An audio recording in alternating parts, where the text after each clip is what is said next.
Kitab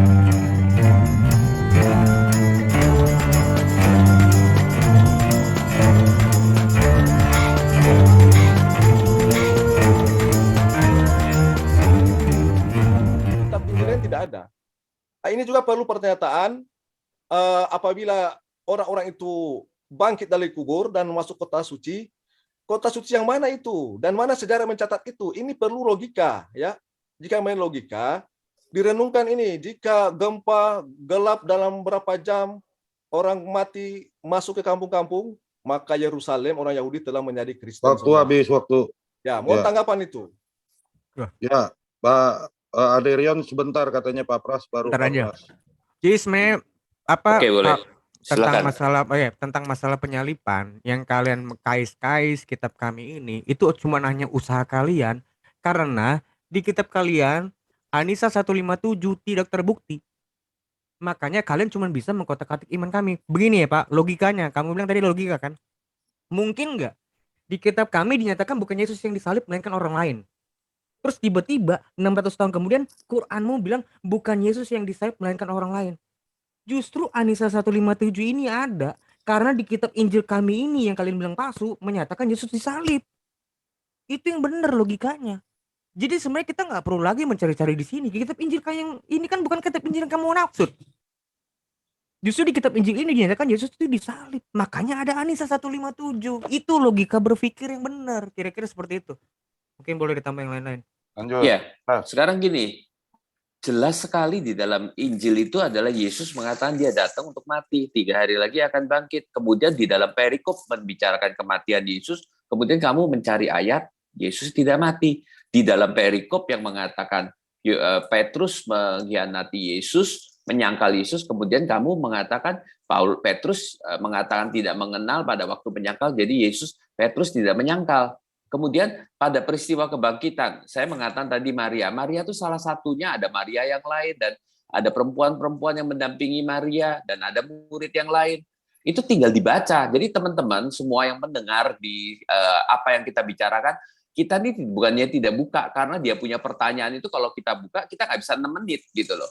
Dan kemudian kita tidak mempersiapkan judul untuk berdebat ini kecuali kalian persiapkan. Nah, saya akan tunjukkan tuh seluruh perkataan kematian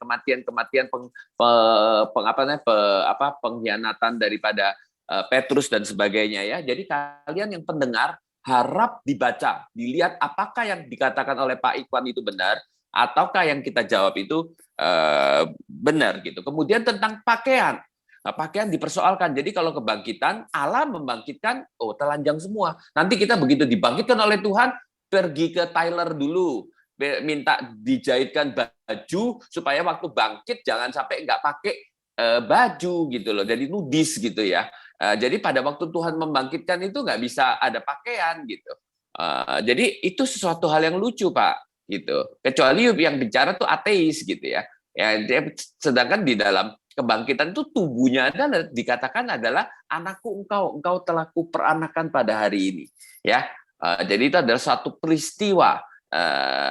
Pembangkitan Yesus itu adalah suatu peristiwa dilahirkan, sesuatu pekerjaan Allah di atas tubuh manusia dan itu ayatnya banyak sekali. Ya saya tentu nggak sempat 6 menit gimana kita buka ayat ya. Kalau saya mau suruh kalian tunggu satu-satu saya bukain, ya kalian mau tunggu. Ya kalau bilang mau saya bukain satu-satu. Oke, silakan yang teman-teman yang lain ada apa lagi nih tentang apa? Tentang saksi gempa segala nggak ada masalah. Yuk keluarkan ayatnya, yuk buka ayatnya saya jawab. Ya, kemudian harus ada orang-orang peristiwanya itu peristiwa gempa itu ada kemarin tuh ada Sofiatul itu ada membicarakan tentang gempa peristiwanya itu adalah tahun 30 jadi dia percaya tahun 30 itu adalah tahun penyalipan. Kemudian tentang penampakan diri, Pak, yang percaya itu pada hari Pentakosta itu 3.000 orang, Pak. Setelah itu di dalam yang di khotbah bait suci ada 5.000 orang, Pak. Jadi orang yang melihat penampakan itu kalau diarahkan kepada mereka yang percaya nggak ada masalah, Pak. Jadi orang Yahudi yang pada waktu itu percaya itu luar biasa. Kenapa rasul-rasul semua pada ditangkepin? Oke, teman-teman yang mau jawab kan banyak ya. Silakan. Oke, saya bisa jawab ya. Kita Maria. Ya, begini. Tadi saya sempat bertanya, siapa nabi di kitab PL yang menubuatkan bahwasannya Yesus tidak disalib? Itu pertanyaan saya belum dijawab. Ya, tolong dijawab itu dengan tegas. Siapa nabi di kitab PL yang menubuatkan bahwasanya Yesus tidak disalib? Tampilkan ayatnya. Kalau kalian Ya. memang mengais Alkitab. Itu pertama. Kalau itu tidak dijawab, maka semua runtuh. Semua runtuh asumsi-asumsi kalian. Berikutnya, ya. Berikutnya, mengenai kenapa Yesus yang hanya tinggal kain kafan, ya. Perlu diingat, kain kafan itu material. Ya. Begitu juga dengan kita nanti akan meninggal, itu semua akan tinggal di bumi. Itu material. Dan Yesus bangkit itu sudah sudah bertubuh kemuliaan. Makanya ketika Yesus bangkit semua makanya kain kafan yang membungkus Yesus itu tinggal. Itu logika yang sehat. Dan jika baru kemudian tadi dikatakan Yesus menemui ke-12 murid. Itu merupakan kebohongan. Karena Markus mencatat Yesus menemui ke-11 murid. Sudah banyak bukti-bukti kalian telah menyebarkan bohong. Yudas sudah mati. Mati gantung diri. Itu telah dibuatkan. Yudas mati gantung diri. Ya, karena dia pengkhianat. Tadi dikatakan Yesus menemui ke-12 murid. Itu si Pak Hiwal itu pembohong. Makanya belajar Alkitab dengan benar. Ya. Ya. Boleh menambahkan Oke. juga. Ya, silakan jawab pertanyaan saya. Siapa nabi yang menubuatkan bahwasanya Yesus tidak disalib? Tampilkan ayatnya. Kalau Iya. kalian memang mengasih Alkitab, saya tunggu. Terima kasih. Saya Ya. tambahkan sedikit ya. Nambahkan dikit boleh. Boleh silakan. Yang tentang Waduh, Yesus waktu dibangkitkan habis. tadi. Oke, sesudah ini kalian ya, nggak apa-apa. Tapi tolong yang jawab ya. Lukulio apa itu jawab ya, yang jawab ya. Ini Injil Maria siapa yang bisa jawab ya? Aku lagi Dicatat, cari ini. dicatat apa yang Dicatat, belum. iya. Jangan bikin judul baru, jangan bikin pembicaraan baru dari kejadian, dari keluaran, dari itu nggak ditanya itu. Nah, Ya, lanjut. Silakan. Oke, saya sedikit ya. Saya Bang Tristan ini betul-betul menyimak aja dia, padahal saya mengharapkan dia ikut bicara. Jadi nggak apa-apa, saya sedikit menanggapi apa yang ditanyakan Pak Reformat, menanyakan di mana perjanjian lama ada nabi yang menubuatkan Yesus tidak mati di salib. Ya, saya tidak membaca semua perjanjian lama, seharusnya saya bertanya balik. Di mana dalam perjanjian lama yang menubuatkan Yesus harus mati di salib? Yesus yang terang benderang mengatakan Yesus harus mati di salib. Di mana ada nubuatan seperti itu? Itu yang perlu lebih perlu dipertajam sebenarnya di situ.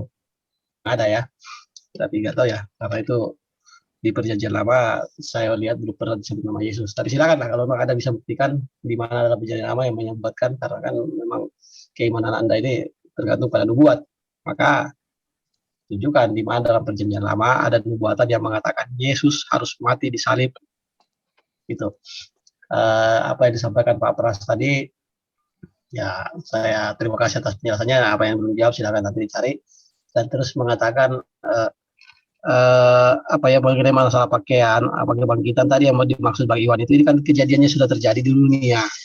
Beda kalau kebangkitan di setelah kiamat nanti, itu beda konteks Pak, beda konteks, jangan disamakan.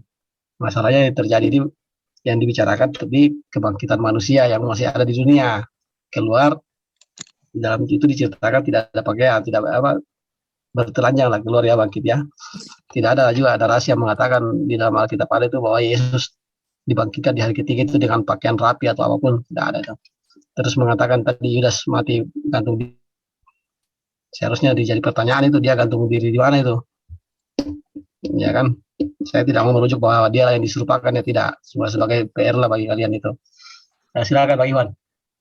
Baik ya, makasih. Pak, Tadi saya dulu satu aja. Saya Ya, yang silakan, Pak. Iya. Itu yang pertanyaannya siapa yang ini tadi? Ya, saya 5253. Yang terjadi kurban adalah orang yang sangat buruk rupa. Yesaya 52:14, 532. Seperti banyak orang akan tertegun dengan dia. Begitu buruk rupanya, bukan seperti manusia lagi. Dan tampaknya bukan seperti anak manusia lagi. Sebagai taruh ia tumbuh di hadapan Tuhan, dan sebagai tunas dari tanah kering ia tidak tampan, dan semaraknya pun tidak ada sehingga kita memandang dia, dan rupa pun tidak sehingga tidak menginginkannya. Sedangkan yang disalibkan sangat tampan,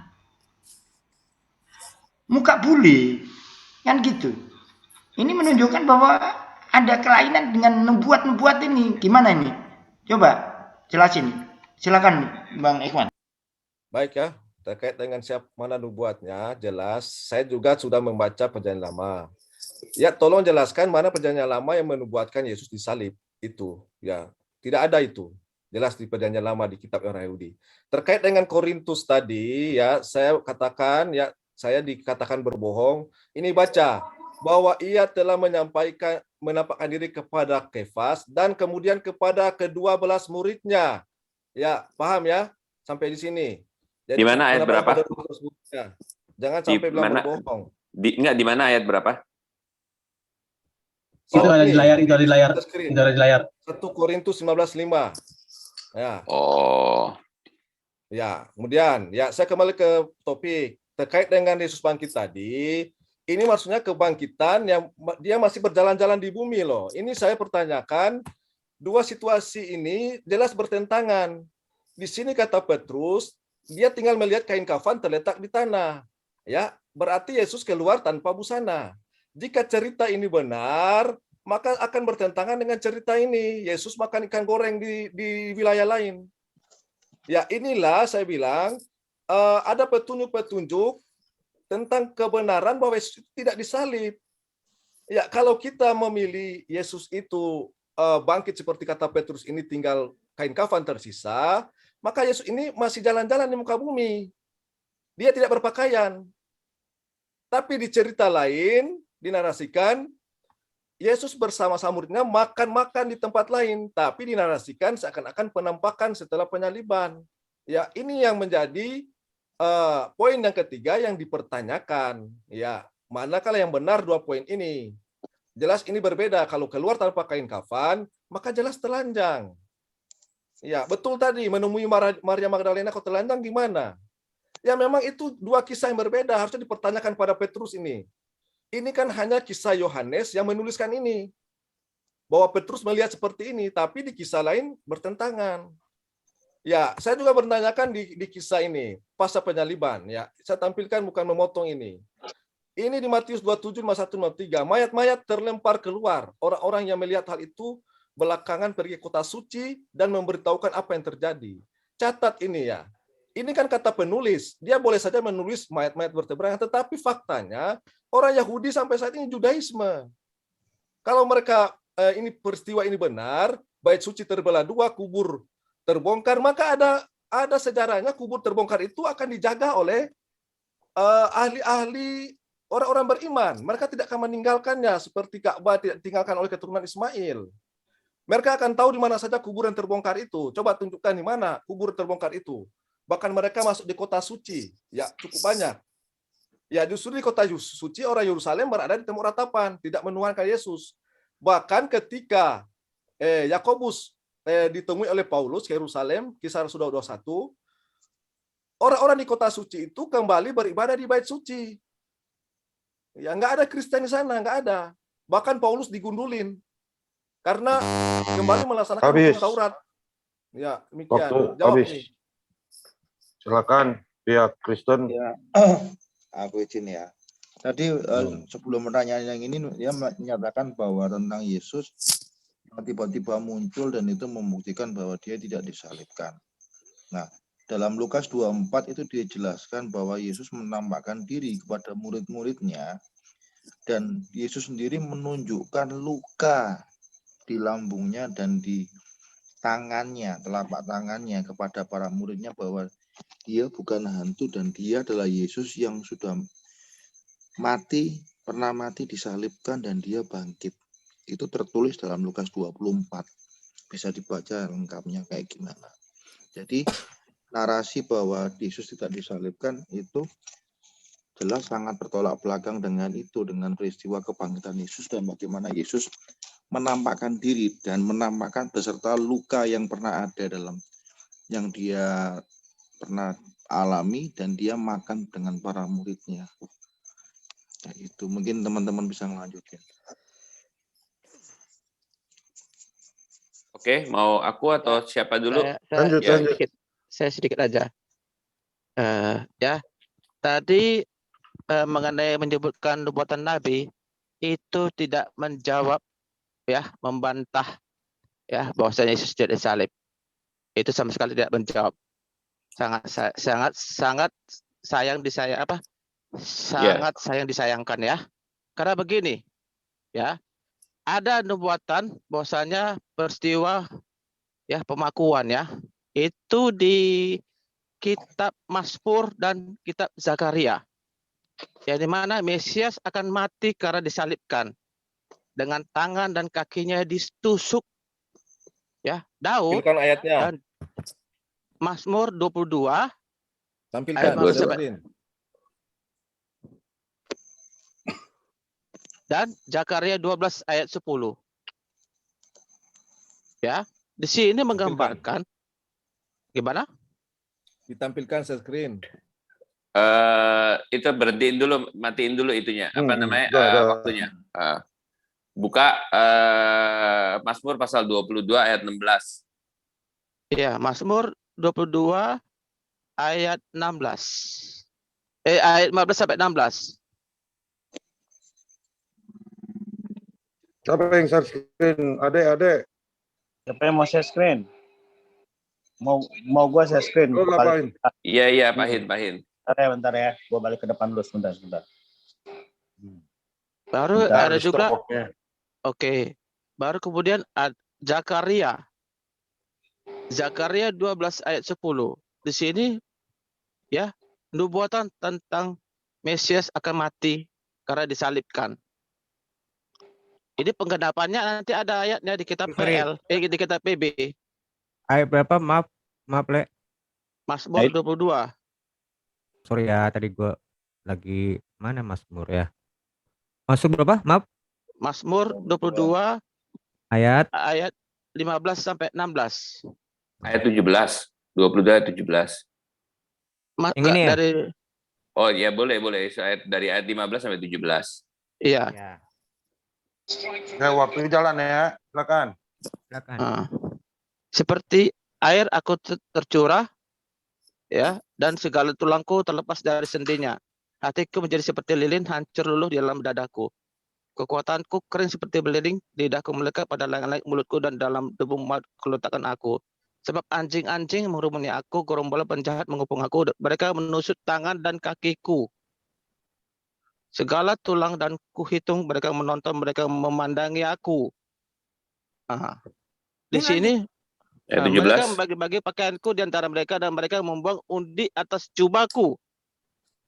Kan di sini nubuatan. Ini jelas, ya. Itu telah membantah narasi-narasi asumsi yang tidak dapat dipertanggungjawabkan itu. Ya, tadi ada dikatakan nubuatan Nabi Yesaya, ya. Itu Ya, itu 53 ayat 10. Mau ya, dibuka juga? itu 53 ya. ayat 10 coba buka, berhenti dulu. 53 ayat 10.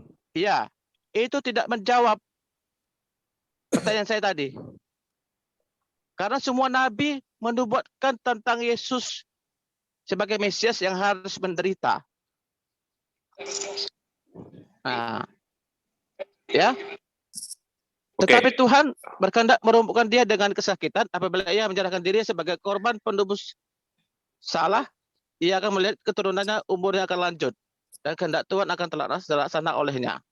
Ya. Oke, Baru masih di banyak Zakaria- pertanyaan. Masih banyak pertanyaan, itu udah jelas banget. Ya, selanjutnya. Di Zakaria 12. Ayat Zakaria 10 ya, 12. berhenti dulu, matiin dulu. Zakaria Ya. 12 ayat 10, matiin dulu. Ini tentang sebagai anak sulung. Itu menubuatkan tentang Yesus. Zakaria 12 ayat 10. Nanti ada penggenapannya di kitab PB. Ya. Aku akan mencurahkan roh pengasihan dan roh permohonan atas keluarga Daud dan atas penduduk Yerusalem. Dan mereka akan memandang kepada dia yang telah mereka tikam. Ini ada peristiwa penikaman. Dan akan meratapi dia seperti orang meratapi anak tunggal. Siapa di situ anak tunggal? Yesus. Dan akan menangisi dia dengan pedih seperti orang menangisi anak sulung. Ini nubuatan tentang Yesus. penggenapannya. Ya, penggenapannya. Yaitu di Yohanes 19 ayat 37. enggak, pertama Matius 27 ayat 31, Markus 15 ayat 20, dan Yohanes 19 ayat 15 dan 16. Salah Matius satunya aja. 27 ayat 31. Ya udah. Ya. Tuh, Sesudah- makanya Pak. Ya, Ya. makanya Pak, kalau ditunjukin satu-satu ayatnya banyak ya nggak ada waktunya, bukan nggak bisa. Iya.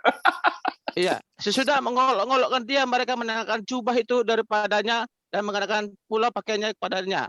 Kemudian mereka membawa dia keluar untuk disalibkan. Oke, Disalibkan. itu menunjukkan adanya perjanjian lipan. Nah, oke, baru supaya menjawab semua, ini mematahkan narasi-narasi asumsi yang tidak dapat bertanggungjawabkan. Markus 15 ayat 20. Markus 15 ayat 20. Coba buka. Matiin lagi. Ya, Markus Kalau- 15 ayat 20. Sesudah mengolok-olokkan dia, mereka menanggalkan jubah ungu itu daripadanya dan mengenakan pula pakaiannya kepadanya. Kemudian Yesus dibawa keluar untuk disalibkan. Nah, gak mungkin ini apa kebohongan. Yohanes 19 ayat 15 dan 16. Yohanes 19. Yohanes 19 ya? Ya. Ayat 15. Bukan, kebalik. Ini ya. Maka berteriaklah mereka, enyahkan dia, salibkan dia. Kata Pilatus kepada mereka, haruskah aku menyalibkan rajamu? Jawab imam kepada mereka, kepada imam kepala, kami tidak mempunyai raja selain daripada Kaisar. Akhirnya Pilatus menyerahkan Yesus kepada mereka untuk disalibkan. Mereka menerima Yesus dan membelikus Dan ayat Ini ya. 37 buka. Ayat 37 buka. Ayat 37. Ya, 37. Ini ada buku tengkorak ya. Tengkorak itu dicetak oleh sejarah 37. Dan ada pula nas yang mengatakan mereka akan memandang kepada dia yang telah mereka tikam. Ya, Ini- Yesus ditikam. Ya. Semua merujuk kepada penikaman yang di mana ada tadi Mazmur dan Zakaria menubuatkan tentang penikaman, itu merujuk kepada Yesus yang nanti harus disalibkan ya. Mantap Lincoln. Oke. Nah, itu semua telah menjawab Ya. meruntuhkan Oke. semua narasi-narasi bohong. Gitu. Makasih. Oke, 1 Korintus 15 ayat 5 itu adalah perkataan Paulus setelah puluhan tahun kemudian. Jadi mengatakan 12 rasul benar karena Matius pun melihat yang menggantikan gitu ya. Jadi yang 12 itu bukannya Yudasnya, kan sudah digantikan sebelum Pentakosta. Kemudian mengenai Injil Maria, semua para ahli sepakat bahwa itu adalah ditulis tahun 120 sampai 180, paling pagi 120, dan isinya sudah jelas. Itu adalah Injil Gnostik, bisa di-trace gitu loh. Kalau enggak kan pasti ada orang yang menarasikan bahwa itu asli, gimana-gimana, nggak ada. Isinya itu nggak benar gitu ya. Jadi bukan karena masalah pakai nama, itu justru penipu kan pakai nama ganti gitu ya. Apa tuh? Tentang pakaian busana. Allah menyatakan diri. Oh, kemudian Allah pergi ke tailor dulu, beli kain, kemudian dijahit dulu, kemudian Allah pakai, kemudian supaya nggak telanjang gitu ya. Malaikat menyatakan diri sebagai laki-laki, kemudian malaikatnya pergi dulu ke tailor, beli pakaian dulu supaya nggak kelihatan telanjang. Loh, kalau malaikat bisa menyatakan diri dalam rupa manusia dengan berpakaian, Tuhan juga demikian. Kenapa Yesus yang bangkit nggak bisa? Ada masalah apa? Memang dia pada waktu itu tidak berpakaian, dibungkus kainnya, tapi kan itu di dalam kebangkitan ada tubuh kebangkitan, gitu ya, nggak ada masalah. Ya, silakan. Ya. Oke, sebentar ya. Saya sapa dulu saudara saya baru masuk juga, Bang Don Rapture. Biar mungkin Bang Don. Assalamualaikum. Ya, Don. Oh Ya, ya, oke. Selamat menyimak dulu ya satu putaran ke depan. Nanti setelah paham alurnya, silakan juga boleh ikut menanggapi. Jadi di sini temanya penyaliban ya. Kalau di Islam kan bisa tidak disalibkan. Kalau di teman-teman Kristen, Yesus disalibkan. Inilah kita membuktikan apakah benar Yesus disalibkan. Kalau kita di Islam sudah final. Oke, jalankan timernya. Ya. Saya menanggapi apa yang disampaikan oleh Pak Reformer tadi ya, yang menyatakan jelas dalam perjanjian lama ada.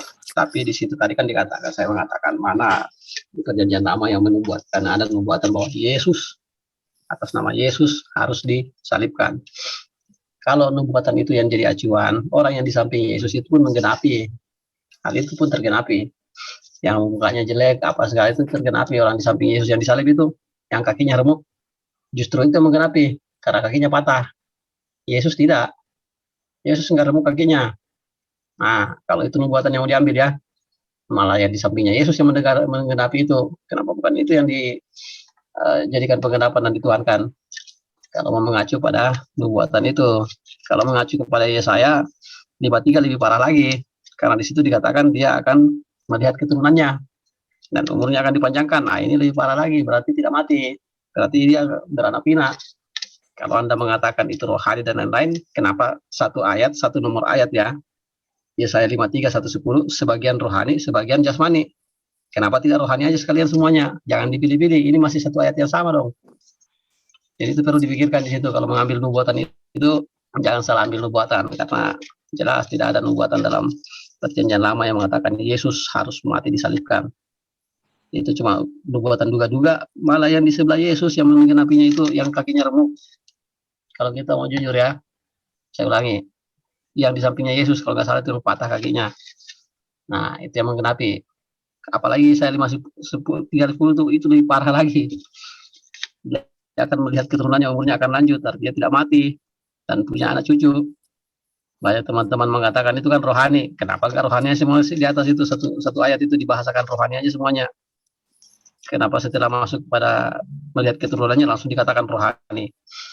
Mengenai Pak Pras mengatakan mengenai Injil Mary, ya itu jadi tidak ada yang mengatakan palsu, Pak, kalau nggak salah begitu ya. Yang ada itu bahasanya apokrif, artinya disembunyikan, bukan palsu. Lalu apa dasarnya kalau itu dikatakan palsu? Apa dasar hukumnya? Apa landasannya itu mengatakan ini palsu, ini asli?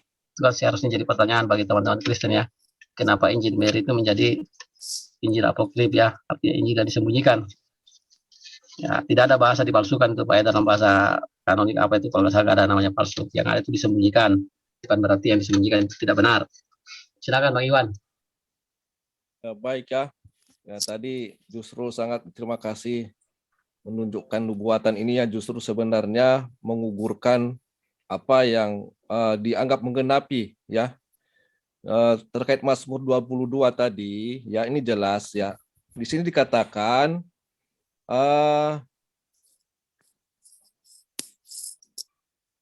bahwa engkaulah Allahku sejak dalam kandungan ibuku ya. Mana tadi? Ya, di sini mengatakan bahwa Allah itu adalah Tuhan, Tuhan bagi dia. Dan di sini tidak menjelaskan bahwa tentang penyaliban. Ya, kalau ini diarahkan tentang penyaliban kepada Yesus, ya maka yang disalib itu bukan hanya Yesus. Ya, ada banyak yang lebih menderita daripada Yesus. Ya, bukan hanya Yesus yang mengalami penyaliban. Jadi kalau ini dijadikan sebagai nubuat dan penggenapan di ayat-ayat tadi yang dibacakan oleh teman-teman tadi dalam Matius, Yohanes, ya itu justru lebih menjelaskan bahwa si penulis itu tinggal mengcopy paste. Bahwa ini menggenapi ini, menggenapi ini, menggenapi ini. Ini seperti permainan teater. Ya.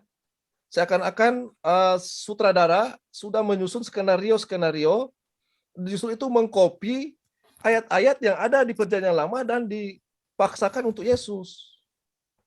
Ya. Demikian padahal bukan untuk Yesus. Apalagi tadi Yesaya 53, ya jelas sudah dijelaskan oleh Bang Awi. Nah, jadi tidak apa-apa kalau ini dipaksakan sebagai nubuatan untuk Yesus disalib, tetapi jelas bahwa ini Mazmur 22 ini ya menggambarkan tentang bagaimana seseorang mengharapkan pertolongan Allah ya, Tuhan bagi Israel akan penderitaan mereka. Ya, sejarah panjang Israel tentu Anda semua sudah mengetahui bahwa mereka dalam sejarah perjalanan hingga sampai keutusan Nabi Isa, mereka itu dalam cengkeraman bangsa-bangsa. Ya, mereka dijajah. mereka dijajah oleh bangsa-bangsa sekitar. Ya, sehingga ratapan-ratapan bangsa Yahudi mereka menggambarkan di dalam kisah-kisah ini, termasuk juga ada nubuat-nubuat tentu. Tetapi nubuat-nubuat ya seperti Mazmur 22, apalagi Yesaya tadi, apalagi ada yang mengatakan Immanuel, itu sangat bertentangan dengan dipaksakan kepada Yesus. Ya, saya kira dari penjelasan teman-teman Kristen kita nubuat ini tidak dapat menjadikan dalil bahwa Yesus itu benar-benar disalib. Ya, saya kembali kepada topik permasalahan. Ya, poin yang keempat, mengapa apakah Yesus itu benar disalib, dan poin keempat ternyata Bible sendiri mengatakan ada kejadian-kejadian aneh ya, orang-orang yang melihat tentang mayat-mayat terlempar keluar, orang melihat hal itu ke belakang pergi kota suci, memberitahukan apa yang terjadi. Ini tidak pernah dalam sejarah atau diabadikan di dalam tradisi Yahudi. Ya, kalau ada ini, maka mereka akan menjaganya. Ini mohon penjelasan. Ya, waktu Dan ini habis. hanya